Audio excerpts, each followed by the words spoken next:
په دا یو واحده طریقه ده چې په دې طریقه باندې مونږه د زنانو شرعي اموات ته موږ اپګریډډ سروس پرووایډ کوو چې په دې باندې د زنانو کوم شرعي اموات یې کم شي او دلته صحت سهولیات بهتر شي. بسم الله الرحمن الرحیم. زور خان ما یو پیر بیا ستاسو خدمت کې حاضر ما راغلی ما ایمل هاسپټل ته. نن چې زمونږ کوم ملمه دی په پروګرام کې هغه ډاکټر ذوالفقار ګاینیکالوجسټ دی. د دوی سره مونږه خبرې کوو د خواتین د زنانو چې کومې بیماری دي او خاص کر د ماشومانو کومې زنانه چې د ماشومانو بیماری کې وي او هغوی ته په دغه وخت کې کم احتیاط پکار دی. بل ډاکټر صاحب چې کارډنګ ته راغلی دی ایمل هاسپټل ته راغلی دی دلته کې ډاکټر صاحب څه نوټ کړل چې دلته کې زنانو ته کم مسایل دي په هغې به مو سره خبرې کوو او د اوسه پورې څه چینجنګ راغلی دی خپله ډاکټر صاحب د کوم ځای اوسېدونکی دی او څومره ایکسپیرینس په دې فیلډ کې لري د دې ټولو خبرو پوښتنه به کوو مونږه د ډاکټر ذوالفقار گائنیکالوجسٹ سره. زموږ سره اوسئ اخلي وړي کوم دیدما. हर साल हमारे तलबा ईटा मेडिकल और इंजीनियरिंग एंट्री टेस्ट में शानदार पोजीशन हासिल करते हैं जो हमारे प्यारे तालीम की जीती जागती गवाही है. अपने बच्चों के रोशन मुस्तकबिल के लिए आज ही रजिस्ट्रेशन करवाएं. एड्रेस बुलंदे स्टाफ पुराना मेला कॉटलिंक. राब्ता नंबर 0345 8008782. یو پیر بیا تاسو ته پروګرام کې هر کله هم څنګه تاسو سره پروګرام شروعات کې زما خبرې وشو چې موجود دي زموږ سره ډاکټر ذوالفقار گاینیکالوجسټ. ډاکټر صاحب پروګرام کې د وخت راکولو ډیره مننه شکریه او څنګه چې مو وی چې خپل کتونکو ته مې خبره وکړله ستاسو تعلق ته کوم د سره دی څومره وخت نه ستاسو د فیلډ ایکسپیرینس هم سره او کارټلنګ ته چې رالې دلته کې تاسو څه نوټ کړل؟ ډیره مهرباني تاسو ډیره مهرباني چې تاسو راغلي نن زموږ سره دا خبرو اترو دپاره هغه خبرې چې موږ اکثر مریضانو سره په یوازې ناستې کوو موږ دا غوښتل چې دا خبره چې دا میسج چې دی دا موږ ټولو خلکو ته په څه طریقه باندې ورسوو. هغه زنانه هغه میندې خویندې چې په کورونو کې دي یا لرې علاقو کې دي چې هغوی ته هم دا میسج ورورسي دا خبره ورته ورورسي. زما نوم ډاکټر ذوالفقار دی. زه د مردان سره تعلق لرم او په کنګ ایډورډ میډیکل یونیورسټي لاهور کې ما خپل فیلوشپ کړی دی په ګایني اوپس کې. خپل د پاکستان کوم نوموړي ډاکټران دي سره زما ټریننګ شوی دی. د هغې نه پس راغلی یم دلته او تقریبا زه 10-15 سال نه مردان کې کار کوم. زه اسسټنټ پروفیسر یم او زه په سوات میډیکل کالج کې زما پوسټینګ دی او نن سبا زه په لیډ ریډینګ هاسپټل کې ایډوانس فیلوشپ کوم په میټرنل فیټل میډیسن کې. موږ ولې د کارټلنګ انتخاب کړی بیا موږ ولې د میټرنل فیټل میډیسن انتخاب کړی او د دې څه اهمیت دی په دې توګه موږ تاسو سره خبرې کول غواړو. زموږ د ډېرې مودې نه دا خواهش و او مختلف قسمه ادارو په دې باندې ډاکومنټریز جوړ کړي دي خو پای کې د اردو یا د انګریزۍ خبرې وي نو موږ غوښتل چې په پښتو کې دا خبرې وکړو خلکو ته ورورسېږي. اصل کې خبره دا ده چې تاسو د یو علاقې د صحت د کوالټي اندازه لګوئ چې معیار یې څه دی هلته خلکو ته صحت سهولیت ښه دي که خراب دي د هغې اندازه به تاسو د میندو د شرعي اموات نه لګوئ او په هغې کې د ماشوم د پیدایش په ټایم کې چې کوم سهولیات د هغې نه به لګوئ. د کارټلنګ تقریبا 10 آبادي ده دې نه زیاته یا کمه څه کیدی شي او په دې علاقه کې تقریبا زه د 13-15 کالو نه کار کوم. هم پکې څه ډېره موده فري اف کاسټ سروسز هم ورکړي دي او مسلسل ما په دې علاقه کې په ایمرجنسي اوبسټیکل سروسز چې ماشوم پیدا کېږي کله په هغه ټایم کې بچهداني وشلېږي په هغه ټایم کې امتیازو پوکڼۍ وشلېږي ماشوم نه پیدا کېږي نارمل ډلیوري اپریشن ضرورت راغلي نو هغه سروس موږ مسلسل دلته پرووایډ کوو. دلته تقریبا په هر هسپتال کې سره منسلک یو ټچ یو خو د 3 کالو نه موږ مسلسل د شکیل چې کوم هاسپټل دی او ډاکټر فوزیه شکیل او ایمل هسپتال کې کار کوو. موږ 24/7 د هسپتال ته اویلیبل یو. زموږ مقصد دا دی چې دا ټارګټ ایریا ده په دې کې موږ سروس پرووایډ کوو اپ ټو ډیټ اپګریډډ سروس پرووایډ کوو چې په دې باندې د زنانو کوم شرعي اموات یې کم شي او دلته صحت سهولیات بهتر شي. په دې کې هلکه عقل زمونږه تقریبا ډاپلر الټراساؤنډ په فرست ټایم په تاریخ کې دلته موږ راوستی دی او موږ ډېره موده فري اف کاسټ الټراساؤنډ سروسز ورکړي دي چې پکې د ماشوم وزن معلومول ماشوم ته د وینې سپلای د مور چې بلډ پریشر هاي وي هغه دوران کې د ماشوم چې کمزوري وي د هغې معلومات کول تقریبا هر قسم معلومات کول. ماشوم بې وخته پیدا کېږي په مور اوبه راماتېږي وینه راماتېږي او چې کله په یو زنانه باندې وینه راماته شي په 12 منټه کې دننه هغه تقریبا د مرګ خطر ورته ډېره زیاته شي دومره وینه ته 12 منټه کې ځي چې هغه وفات کېدی شي. د دې لپاره اپریشن ضرورت د بلډ بینک ضرورت او د ډاپلر الټراساؤنډ سروسز او یو 24 غنټو والا اپریشن تھیټر سہولیات دلته مونږ پرووایډ کړي دي. نور هسپتالونه په مهنت کوي. ډاکټر صاحب اکثر مونږ د ګاینیکالوجست نه دوی نه یو چې کوم د ګایني سره ریلیټډ دی دا نومره اورو دا څه شی دی پری اکلیمشیا؟ په دنیا کې د زنانو شرع اموات چې دي زنان چې په سوجه مري په پریګننسي کې هغې کې دوه درې اهم څیزونه دي. یو وینه راماتېدل دي، یو بلډ پریشر ډېرېدل دي، یو د انفیکشن پروجیکټ. په دې دریو خبرو خلک کار کوي. اکلیمشیا دې ته وایي چې یو زنانه پریګننټ ده او د 20 هفتو نه پس د هغې بلډ پریشر های شو، یو خاص لیول ته ورسېده او د هغې نه پس د هغې پروټین لاس هم په یورین کې شروع شي. په عام ژبه کې خلک ورته وایي چربي د نه روانه ده او هغه ماشوم ته وینه نه رسي. اصل کې دا ماشوم ته وینه نه رسي، دا ملګری یا پلیسنټا چې ورته موږ وایو اول ورته پنجابي کې وایي هغه صحیح کار نه کوي. چې کله د ماشوم خوراک د مور په خېټه کې کمزوري شي نو د مور بلډ پریشر به های کېږي. د دې څه علاج نشته. علاج یو طریقه ده چې پریګننسي به ختمه یې، خو هغه پریګننسي چې هغه 9 میاشتو ته رسېدلي وي یا 9 میاشتو ته نږدې وي مونږ کوشش دا کوو چې د ماشوم میچور پیدا شي. ٹھیک شو؟ دا د ټولو نه خطرناک صورتحال دی. دا که یو پیری زنانه تو شي دوباره هم د کېدو خطره ډېره زیاته ده. دا داسې یو مسله ده چې په دې کې هر زنانه له پکار دا دي. ګورئ جي مونږ انټینیټل کیر څه ته وایو؟ د انټینیټل کیر کنسپټ ولې راغلی دی؟ ځکه چې مونږ به مخکې دا خپله هم وایو چې مونږ کله ډاکټران نه وو چې یاره دا کانټرسپشن څه دپاره دی، منصوبندي څه دپاره ده، دا انټینیټل کیر څه دپاره دی، د فیملی پلانینګ کوم سروسز دي دا ولې راغلي سوسایټۍ ته؟ هغې وجه دا ده چې پریګننسي پلانینګ سره ډېره ضروري ده. په فار ایگزامپل یو زنانه چې د مخکې نه څه بیمارۍ دي، د زړه بیماري ده، د ګردې بیماري ده، د اینې بیماري ده، د وینې کمې دی، بلډ ګروپ کې څه ایشو ده، نو د مخکې نه ډاکټر سره راشي ډسکس کړي او هغې کې کوم بیمارۍ کنټرول کېدی شي، هغه دوایانې چې ماشوم مور ته نقصان رسي پریګننسي هغه بدلیدي شي، هغه ټولو خبرو باندې مونږ کار وکړو. هغه امراض چې مور نه ماشوم ته لږ ورټیکل ټرانسمیشن ورته مونږ وایو د هغې مخنیوي دپاره څه اقدامات وکړو مونږ او بیا مونږ هغې ته موقع ورکړو چې د پریګننسي کوشش وکړي. دې ته مونږ پلانډ پریګننسي وایو. نو کله هم ان پلانډ پریګننسي رزلټ ښه نه وي. بیا پکار ده چې زنانه پریګننټ کېږي چې یا پریګننټ شوه نو چې فقط فټافټ یو خپل پراپر ډاکټر سره راتلل، ملایدل او هغې سره مشوره کول ډېره ضروري دي. کم از کم 4 پیری الټراساونډ 5 پیری راتلل ډاکټر سره ملایدل ډېر ضروري دي. ځکه دلته ګوره NICU نشته دی. یو ماشوم چې پیدا شي او مردان ته رسېږي نیونیټل انټنسیو کې چې کوم ځای کې یا تاسو د هسپتال اجازت ورکوئ چې دلته به یو ګاینیکالوجسټ ته دی، کنسلټنټ ګاینیکالوجسټ ته دی، حکومت هم څه رول پلی کول پکار دي که نه. چې غټه آبادي 2 لک ډېره غټه آبادي 55% پکې زنانه دي. ټیک شوه جي. اوس هغې لپاره نیونیټل انټنسیو کیر ضرورت، هغې لپاره موږ ته بلډ پروډکټس پکار وي، موږ سره اډلټ ICU هم پکار ده، موږ سره ډېر لوی سرکاري هسپتال موجود دی په غاټلنګ کې او هغه د غره پورې آبادي ده. نو د ټولو انسانانو بنیادي حقوق کې شامل دي سهولیات. نو په دې کار کول دي د خلکو د میندو صحت. ګوره چې صحتمند ما صحتمند بچه چې مور یې صحتمند دی ماشوم به صحتمند وي. د دې ټول مقصد څه دی؟ د ډاکټرۍ، د علاج، د انټرونشن، د پریونشن مقصد دا دی چې معاشره صحتمند دی. چې کله معاشره کې کوم پیسې ګټلې کېږي هغه په بیمارو شپورت خرچ کېږي، د ترقۍ په باندې پیسې نه خرچ کېږي. نو زموږ دا درخواست دی ټول پوهه خلکو ته چې دې باره کې اویرنس، پوهه، شعور، آګاهي پیدا کول دي. تعلیم ډېر ضروري دی.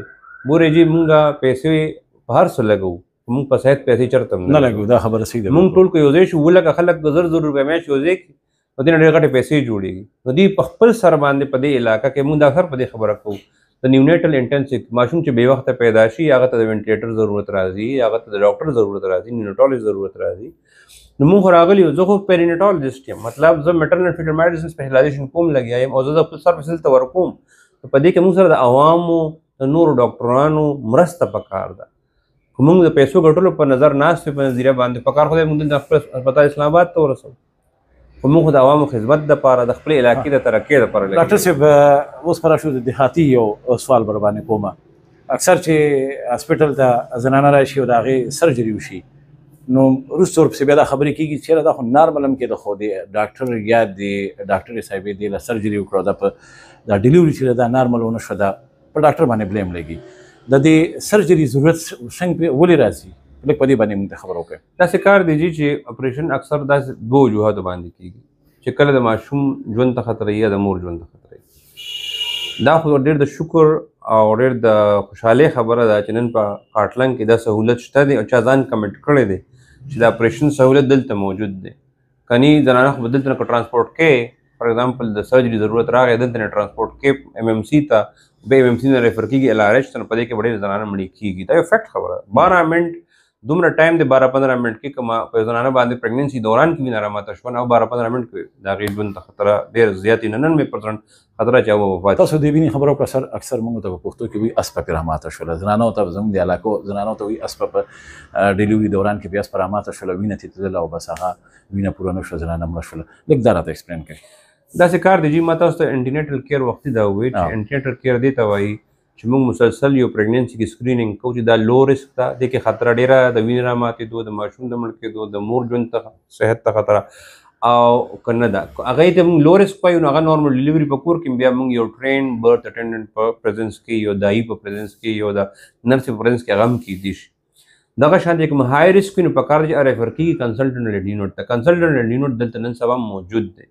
چې شل دی ګروپ اف گایناکولوجسټ کار کوي په بیمل هسپتال کې نو هغې به های رسک اسکلیشن اف کیر ورته موږ وایو چې مطلب اکارډنګلی زیات خیال ساتل زیات سہولیت والا ادارې ته ځان رسول دا ډېر ضروري وي په چا باندې چې وینه راماتېږي ډېرې خبرې داسې وي چې د مخکې نه مخنیوي کېدی شي د هغې رسک اسسمنټ کېدي پته لګېدی دې کې وینه راماتېدو خطره ډېره ده ډېرې خبرې داسې چې هغې په هغه ډیورنګ ډیلیوري داسې واقع وشي چې په هغې باندې وینه راماتېدو خطره د هغې د مخنیوي دپاره خپلې طریقې دي زمونږ مشهوره فارموله دا ده چې وینه په هغه زنانه چې پهلې 24 घंटों کې راماتېږي نو هغې کې یا هغې کې د پلیسنټا نه یا د اول نه یا د دې ملګري نه څه ټیشوز پاتې شوي وي یا څه مطلب بچهداني سره تشلیدلې زخمي شوي وي درېیمه دا ده چې هغه ماشوم ډېر غټ وي او بډې ډېرې وي یا ډېر ټایم ولا د هغې د لیبر د دردونو دا ټایم په 24-48 घंटे چلېدلی دی نه پس یا څه دوایي غیر ضروري استعمال شوې ده د هغې په وجه وروسته په بیا وینه راماتېږي یا د مور وینه چې وه هیموګلوبین لیول چې ډېر کم و اصل خبره په دې کې دا ده